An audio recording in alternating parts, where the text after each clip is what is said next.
Guys, कैसे हो आप लोग? उम्मीद करता हूँ बहुत ही अच्छे और मार रहे होंगे। तो आज की वीडियो में हम रिएक्शन करने वाले हैं जो आपको खेसारी लाल यादव का सॉन्ग है, दिख रहा होगा आपकी स्क्रीन पर। दर्द उठेला उठेला, हाँ दर्द उठेला, ऐसा ही कुछ लिखल बा, दर्द उठेला, ठीक बा। तो ये सॉन्ग पर रिएक्शन करने वाली। और एक और सॉन्ग जौन बाटे खेसारी लाल यादव के खुश कर दो बबुआ के खुश कर दो। तो ये दोनों सॉन्ग पर हम रिएक्शन करने वाला बानी। तो वीडियो को छोड़िए लोग, तो वीडियो को शुरू से अंत तक देखिए लो।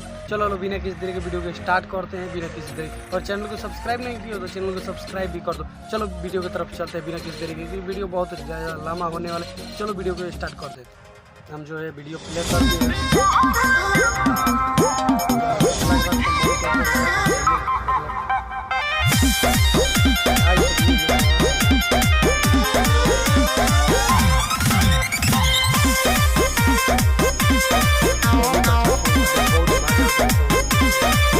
कुछ कहबो न कहीं नहीं डेराए लगलू, अपना मोहरत से काहे घबराए लगलू।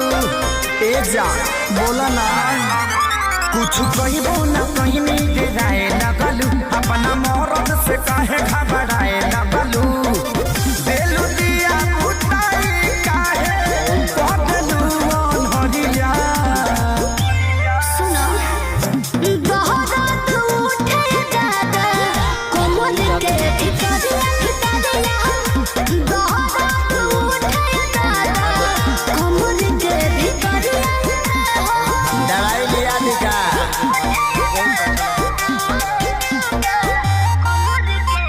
Music by Arya Sharma. अब नहीं प्रिया कबो तोरा बात में दिल सिखाए तू तो पहले ही रात में। काहे उदास कोई लेलू तू मन हो, तू हो रानी हम दिल के धड़कन हो। सब झूठ बोलता नहीं लोग। आजा अब नहीं प्रिया कबो तोरा बात में दिल सिखाए तू तो पहले ही रात में। काहे उदास कोई लेलू तू मन हो, तू हो रानी हम दिल के धड़कन हो।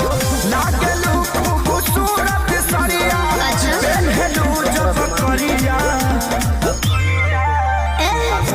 बहुत उठे दादा कोमल के भितरिया भितरिया, बहुत उठे दादा कोमल के भितरिया।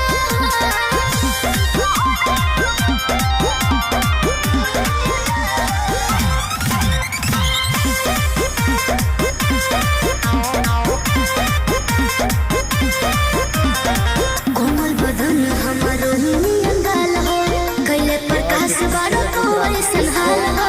सोनुआ संजय के कहला में आके कोई हम गलती रानी तो कहला जमा के। एहसास हो गई। कोमल बदन हमारो अंगाल हो, कैले प्रकाश बारो तो ऐसन हाल हो। सोनुआ संजय के कहला में आके कोई हम गलती रानी तो कहला जमा के। देखी ना जा दूरे से ले ले आ रहा है सदिया।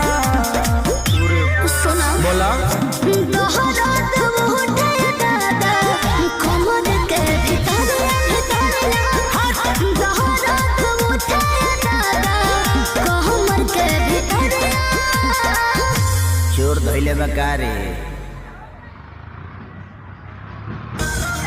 चलो यहाँ पर हमारा मतलब दूसरा का वीडियो भी प्ले हो गया, दूसरा का वीडियो भी चालू हो गया हमारा। बबुआ के खुश तो बहुत झकास सॉन्ग है, खेसारी लाल यादव का सॉन्ग है।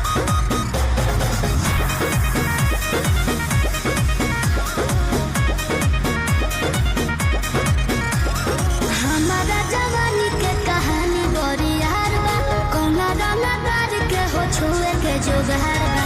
अच्छा सुना अरे हमारा जवानी के कहानी बड़ी यार बा, कोना रंगदार के हो छुए के जोगार बा।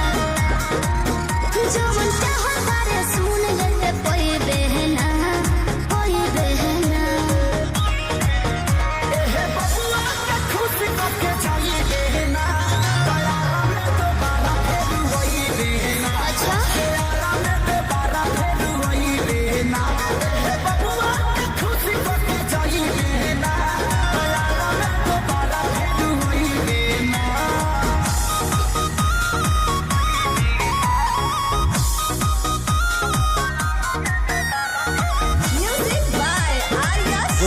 खेसारी लाल यादव का जो गेटअप दिया गया है वो तो मुझे बहुत पसंद आ रहा है।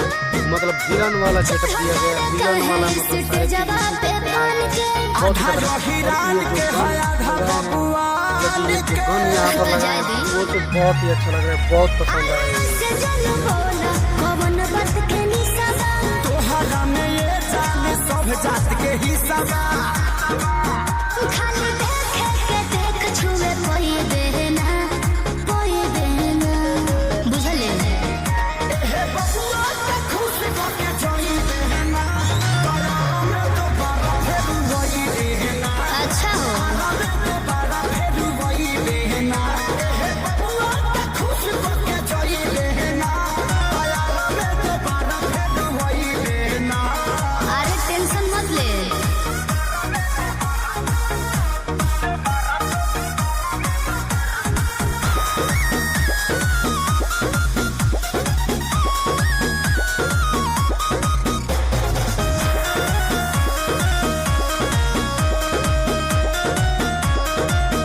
बहुत मस्त लग रहा है, बहुत पसंद आ रहा है। ये तो मतलब पहला जो तोहरा खातिर मार होला बलिया बकसर बहुत पसंद आया उस सॉन्ग से भी ये छापा के छौड़ा नहीं तोहरा के छोड़ी हो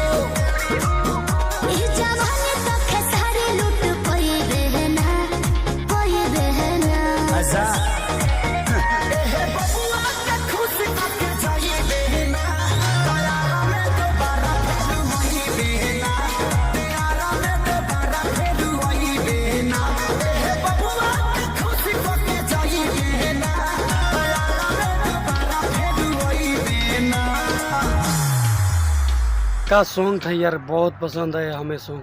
तो गाइस आई होप कि आपको वीडियो पसंद आई होगी। वीडियो अगर पसंद आई तो वीडियो को जरूर लाइक करिएगा, चैनल को सब्सक्राइब करिए। जो वीडियो ये था मतलब कि दोनों वीडियो बहुत पसंद आया हमें, बहुत अच्छा लगा, ये वीडियो मस्त लगा। मतलब एक तरह से पूछ लो जो कि इसको बहुत मस्त मतलब कि वीडियो बनाया गया। जो मतलब पहले वाला मतलब कि जो वीडियो था उसका बैकग्राउंड जो था बहुत अच्छा लगा हमें। मतलब जिस तरह से उसको सजा कर बनाया गया, जिस तरह से उसको मतलब ये रिकॉर्डिंग किया है, जिस तरह से बनाया गया ना, बहुत अच्छा लगा। इस वीडियो में बहुत मतलब कि मज़ा आया, बहुत अच्छा लगा। ठीक है, बहुत पसंद है। जो दोनों सॉन्ग है बहुत मस्त लगा, बहुत पसंद है। आई होप कि आपको भी पसंद है। अगर मज़ा आई होगी तो वीडियो को जरूर लाइक करिएगा, चैनल को सब्सक्राइब करिए, बेल आइकन को प्रेस कर दीजिए, क्योंकि ऐसा लेटेस्ट वीडियो मेरे चैनल पर आता रहता है। चलो आज के लिए बस इतना ही। अगर आप मेरे वीडियो पर कमेंट करोगे तो मैं अब मतलब कि आप कमेंट नहीं करते हो तो आप जल्दी कमेंट करो, क्योंकि कमेंट करने वालों को मैं अपने वीडियो में एक मतलब जो वीडियो बनाने वाला हूँ उसमें नाम लूँगा उन लोगों का, और उन लोगों को मतलब कि जो है दिखाऊंगा क्या कमेंट, या फिर जो अच्छे कमेंट करेंगे उसको हम चुनकर और दिखाएंगे आप लोग मतलब कि दिखाएंगे अपने वीडियो में। चलो आज के लिए इतना ही। तो जल्दी जल्दी कमेंट करो। आज के लिए इतना ही।